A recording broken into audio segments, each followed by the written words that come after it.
राधे राधे दोस्तों, आप लोगों का स्वागत है मेरे YouTube channel vibes with Sonali में। और आज मैं आप लोगों के लिए एक नया व्लॉग लेकर आई हूँ। प्लीज़ इसको पूरा देखिएगा, आप लोगों को ज़रूर अच्छा लगेगा। ये एकादशी के नेक्स्ट डे का व्लॉग था। मैं एकादशी का व्रत करती हूँ, आप लोगों को तो पता ही है। बच्चों को स्कूल भेज दिया था, बच्चों को आज फ्राइड राइस बना कर दिया था, क्योंकि एकादशी के दिन ना मैं चावल नहीं बनाती हूँ, तो इस वजह से बच्चों को फ्राइड राइस बना कर दिया था। और मुझे खुद भी व्रत का पारण करना होता है, तो मैं चावल से ही, मैं क्या सभी लोग जो भी हैं एकादशी का व्रत करते हैं तो वो चावल से ही पारण करते हैं। तो बस मैंने चावल बना लिए थे और बच्चों को फ्राइड राइस कर सारी सब्जियां वगैरह डालकर, सोयाबीन वगैरह डालकर उनको बनाकर दे दिया था। फिर बच्चों के जाने के बाद, क्योंकि चाय और पानी पीना नहीं होता, पारण के नेक्स्ट डे पीती हूँ, तो बच्चों के जाने के बाद थोड़ा सा घर समेटा और घर समेट के झाड़ू लगाई, डस्टिंग करी और फिर मैं नहाने चली गई थी। और हाँ, मैंने चने की दाल भिगो दी थी। मैं आप लोगों से इसकी फुल रेसिपी नेक्स्ट व्लॉग में शेयर करूँगी।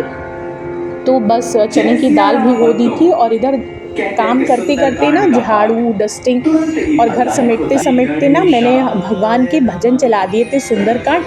और ये भगवान के फूल तोड़कर ले आई थी भगवान जी के लिए, जो घर में होते हैं। फिर मैं चली गई थी नहाने के लिए और नहाकर आकर थोड़ा सा रेडी हुई और फिर भगवान जी लोगों को, सूर्य भगवान को, भोले बाबा को और तुलसी मैया लोगों को जल दिया। और मैं डेली ना पितरों को भी जल देती हूँ, दक्षिण दिशा में होकर काला तिल डालकर उनको भी डेली ही जल देती हूँ। चूँकि नहाने के बाद सबसे पहला काम होता है भगवान का मंदिर साफ़ करना। मैंने पहले भी आप लोगों को बताया हुआ है, मैं बिना नहाए मंदिर में नहीं घुसती हूँ।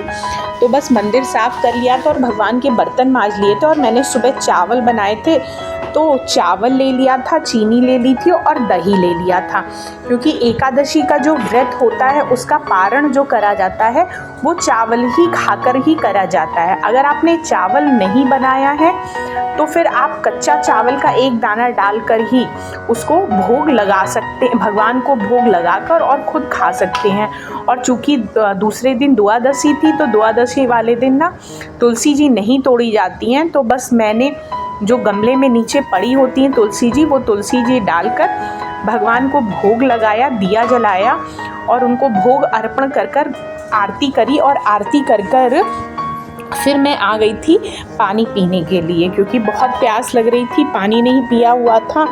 और सबसे बड़ी चीज़ इसमें बताया जाता है ना कि एकादशी का जो भी आप पारण करो, किसी भी एकादशी में, वो चावल खाकर करो। अगर आप चावल नहीं बना पाई हैं तो आप फिर कच्चा चावल का एक दाना डाल लो। और हाँ, इस दिन ना चावल बनते नहीं हैं एकादशी वाले दिन, तो नेक्स्ट डे जब आप चावल खाओ ना, तो उससे पहले चावल का हमें दान ज़रूर करना चाहिए। और वैसे भी किसी व्रत के दूसरे दिन हमें व्रत खोलने से पहले दान ज़रूर करना चाहिए।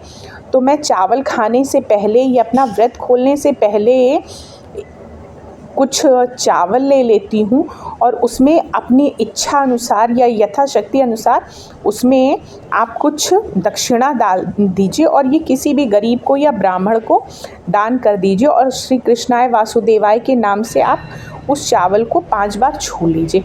तो इस तरह से एकादशी का व्रत खोला जाता है। तो बस मैंने अपना व्रत खोला और उसके बाद मैंने पानी पिया और फिर उसके बाद मैं आराम से बैठ गई थी एसी के सामने और बैठ के मैंने अपना व्रत खोला हुआ था। और ये देखिए, ब्रूनो को खाना नहीं दिया तो वो कैसे आराम से मुझे देख रहे थे। प्लीज़ अगर आप लोगों को व्लॉग पसंद आता तो लाइक, शेयर एंड सब्सक्राइब करिएगा।